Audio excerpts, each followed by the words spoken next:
ನೋಡಿರ್ಬೋದು, ಕೇಳಿರ್ಬೋದು, ಕೆಲವು ಜನ ಒಬ್ಬ ವ್ಯಕ್ತಿಯನ್ನು ತುಂಬ ಒಳ್ಳೆಯವನು ಅಂತ ಹೇಳ್ತಾರೆ, ಇನ್ನು ಕೆಲವು ಜನ ತುಂಬ ಕೆಟ್ಟವನು ಅಂತ ಹೇಳ್ತಾರೆ. ಅದೇ ಒಬ್ಬನೇ ವ್ಯಕ್ತಿಯನ್ನು ಕೆಲವು ಜನ ಒಳ್ಳೆಯವನು ಅಂತ ಹೇಳ್ತಕ್ಕಂಥದ್ದು ಮತ್ತು ಕೆಟ್ಟವನು ಹೇಳ್ತಕ್ಕಂಥದ್ದು ಅದು ಹೇಗೆ ಸಾಧ್ಯ ಅಂತಕ್ಕಂಥ ನೀವು ಯೋಚನೆ ಮಾಡ್ಬೋದು. ಇದಕ್ಕೆ ಸಂಬಂಧಪಟ್ಟಂತೆ ಒಂದು ಕತೆ ಹೇಳ್ತೀನಿ. ಒಂದು ನದಿ, ಆ ನದಿಯಲ್ಲಿ ಒಂದು ಮೊಸಳೆ ವಾಸವಾಗಿರುತ್ತೆ. ಮೊಸಳೆ ಒಂದಿನ ಬಾಯಿಯನ್ನು ಓಪನ್ ಮಾಡಿಕೊಂಡು ಮಲಗಿರುತ್ತೆ.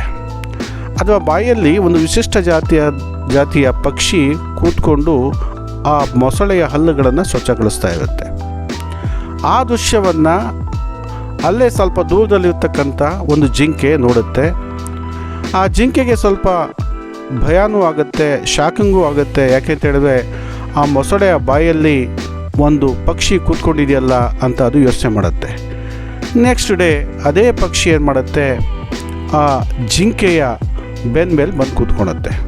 ಆಗ ಜಿಂಕೆ ಕೇಳುತ್ತೆ, ನೀನು ನೆನ್ನೆ ಆ ಮೊಸಳೆಯ ಬಾಯಲ್ಲಿ ಕೂತ್ಕೊಂಡಿದ್ದೆ, ಅದರ ಹಲ್ಲುಗಳನ್ನು ಸ್ವಚ್ಛಗೊಳಿಸ್ತಾ ಇದ್ದೆ, ಆ ಮೊಸಳೆ ನಿನಗೇನು ಮಾಡಲಿಲ್ವಾ, ತೊಂದರೆ ಮಾಡಲಿಲ್ವಾ ಅಂತ ಕೇಳುತ್ತೆ. ಅದಕ್ಕೆ ಆ ಜಿಂಕೆ, ಆ ಪಕ್ಷಿ ಹೇಳುತ್ತೆ, ಆ ಮೊಸಳೆ ತುಂಬ ಒಳ್ಳೆಯದು, ನನಗೇನೂ ಮಾಡೋದಿಲ್ಲ, ಅದರ ಬಾಯಲ್ಲಿ ಕೂತ್ಕೊಳ್ತೀನಿ, ಅದರ ಹಲ್ಲುಗಳನ್ನು ಸ್ವಚ್ಛಗೊಳಿಸ್ತೀನಿ, ಮತ್ತು ಅಲ್ಲಿ ಅದರ ಬಾಯಲ್ಲಿ ಕೂತ್ಕೊಂಡು ಆಟ ಆಡ್ತೀನಿ, ಅದು ಏನು ಮಾಡೋದಿಲ್ಲ ಅಂತ ಹೇಳುತ್ತೆ. ಆದರೆ ಜಿಂಕೆಗೆ ಅದನ್ನು ನಂಬೋದಕ್ಕೆ ಆಗೋದಿಲ್ಲ.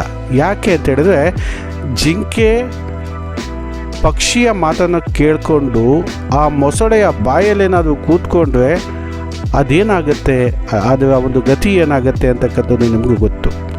ಪಕ್ಷಿ ಮೊಸಳೆಯ ಹಲ್ಲುಗಳನ್ನು ಸ್ವಚ್ಛಗೊಳಿಸ್ತಾ ಇದೆ, ಮೊಸಳೆಗೆ ಪಕ್ಷಿಯಿಂದ ಏನಾಗ್ತಾ ಇದೆ, ಸಹಾಯ ಆಗ್ತಾ ಇದೆ, ಅದರ ಹಲ್ಲುಗಳೇನಾಗ್ತಾ ಇದೆ, ಸ್ವಚ್ಛ ಆಗ್ತಾ ಇದೆ.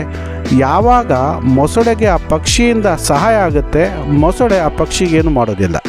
ಆದರೆ ಪಕ್ಷಿಯ ಮಾತನ್ನು ಕೇಳಿಕೊಂಡು ಏನಾದರೂ ಹೋಗಿ ಮೊಸಳೆಯ ಬಾಯಲ್ಲಿ ಕೂತ್ಕೊಂಡ್ರೆ ಮೊಸಳೆ ಆ ಜಿಂಕೆಯನ್ನು ತಿಂದು ಬಿಡುತ್ತೆ, ಹೌದು ತಾನೇ? ಅದೇ ಥರ ಕೆಲವು ವ್ಯಕ್ತಿಗಳನ್ನು ಒಳ್ಳೆಯವಾಗಿ ಕಾಣ್ತಾರೆ. ಒಬ್ಬ ವ್ಯಕ್ತಿ ಕೆಲವು ವ್ಯಕ್ತಿಗಳನ್ನು ಒಳ್ಳೆಯನಾಗ್ತಾನೆ. ಯಾಕೆ? ಆ ವ್ಯಕ್ತಿಗಳಿಂದ ಆ ವ್ಯಕ್ತಿಗೇನಾಗುತ್ತೆ, ಸಹಾಯ ಆಗ್ತಾ ಇರುತ್ತೆ.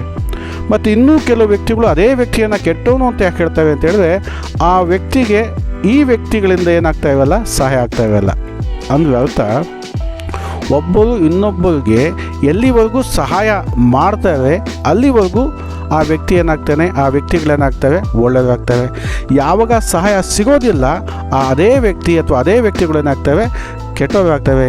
ಈ ಒಂದು ಅರ್ಥವನ್ನು, ಇದರ ಗಂಭೀರತೆಯನ್ನು ನಾವು ಅರ್ಥ ಮಾಡ್ಕೋಬೇಕಾಗತ್ತೆ, ಹೌದಲ್ವಾ?